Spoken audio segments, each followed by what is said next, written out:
भारत के नए लड़ाकू विमान टीईडी बीएफ यानी कि twin engine deck based fighter को देखने के बाद फ्रांस में हड़कंप मच गया।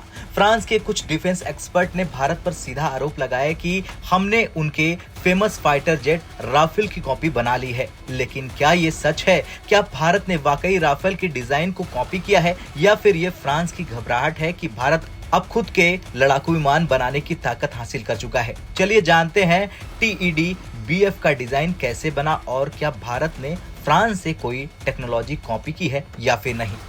दरअसल एरो इंडिया 2025 में जब भारत ने अपने नए यानी कि टीईडी बीएफ का डिजाइन पेश किया तो फ्रांस के कई डिफेंस एक्सपर्ट नाराज हो गए। उन्होंने दावा किया कि टीईडी बीएफ का डिजाइन राफेल जैसा दिखता है और इसे लेकर फ्रांस में बहस शुरू हो गई। फ्रांस के एक डिफेंस एनालिस्ट सेबेस्टियन क्लेवियर ने सोशल मीडिया प्लेटफॉर्म एक्स पर लिखा, भारत चुपचाप राफेल की कॉपी बना रहा। इसके बाद कई और फ्रेंच डिफेंस एक्सपर्ट ने भी चिंता जताई कि भारत ने राफेल की टेक्नोलॉजी का इस्तेमाल किया, लेकिन हर कोई इस आरोप से सहमत नहीं है। एक फ्रेंच यूजर ने लिखा कि अगर ये सिर्फ डिजाइन की बात है तो इसे कॉपी नहीं बल्कि एक प्रशंसा माना जाना चाहिए। यानी कुछ लोग इसे चोरी नहीं बल्कि राफेल की सफलता का प्रमाण मान रहे। अब सबसे बड़ा सवाल ये उठता है कि क्या वाकई टीईडी बीएफ राफेल की कॉपी है? इसके लिए भारत के टीईडी बीएफ और फ्रांस के राफेल की तुलना करके समझते हैं कि क्या ये सच में कॉपी है या फिर नहीं।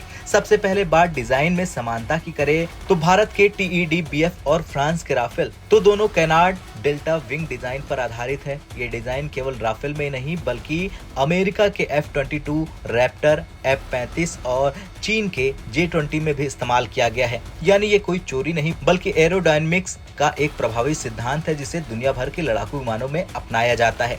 अब बात नए डिजाइन फीचर DSI इनलेट्स की करें तो भारत के इस लड़ाकू विमान में डाइवर्टलेस सुपरसोनिक इनलेट्स यानी DSI डिजाइन है जो राफेल में नहीं है। ये टेक्नोलॉजी F-35 और चीन के J-20 में देखने को मिलती है। इसका फायदा ये है कि इससे जेट की स्टेल्थ क्षमता बढ़ती है और इसे रडार से ट्रैक करना मुश्किल हो जाता है। बता दें कि टीईडी बीएफ को भारतीय एयरक्राफ्ट कैरियर्स INS विक्रांत और INS विक्रमादित्य के लिए बनाया गया है।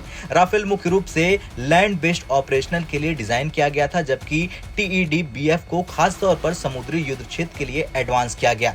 राफेल में M88 इंजन का इस्तेमाल होता है, जबकि भारत अपने टीईडी बीएफ के लिए GEF 414 इंजन इस्तेमाल कर रहा, जिसे अमेरिका ने विकसित किया है। यानी भारत ने इंजन और एवियोनिक्स में कोई फ्रेंच टेक्नोलॉजी कॉपी की ही नहीं है। भारत का मुख्य उद्देश्य आत्मनिर्भर भारत यानी मेक इन इंडिया को बढ़ावा देना है। अगर भारत को अपने कैरियर आधारित फाइटर जेट चाहिए तो क्या वो हमेशा फ्रांस, अमेरिका या रूस पर निर्भर रहेगा?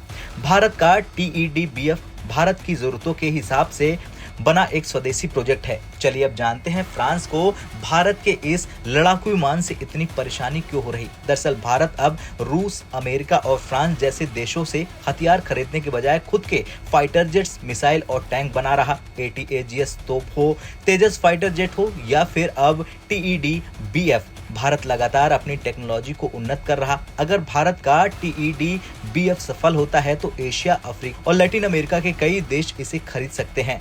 इससे भारत एक बड़ा डिफेंस एक्सपोर्टर बन सकता है और फ्रांस को आर्थिक नुकसान हो सकता है।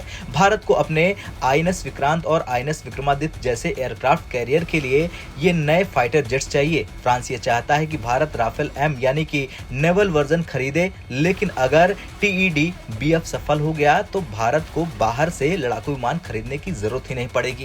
खैर, अब साफ हो गया कि भारत ने कोई टेक्नोलॉजी चोरी नहीं की बल्कि दुनिया में अपनी पहचान भारत बना रहा। भारत का ये लड़ाकू विमान पूरी तरह से स्वदेशी प्रोजेक्ट है और फ्रांस की चिंता ये है कि भारत अब उनकी जरूरतों के लिए उस पर निर्भर रहेगा। अब आपको क्या लगता है कि अब भारत आने वाले समय में एक ग्लोबल डिफेंस सुपर पावर बन सकता है? और क्या फ्रांस का ये आरोप जायज है या सिर्फ एक डर? हाँ या ना में कमेंट कर जरूर बताएं। ब्यूरो रिपोर्ट, भारत तक।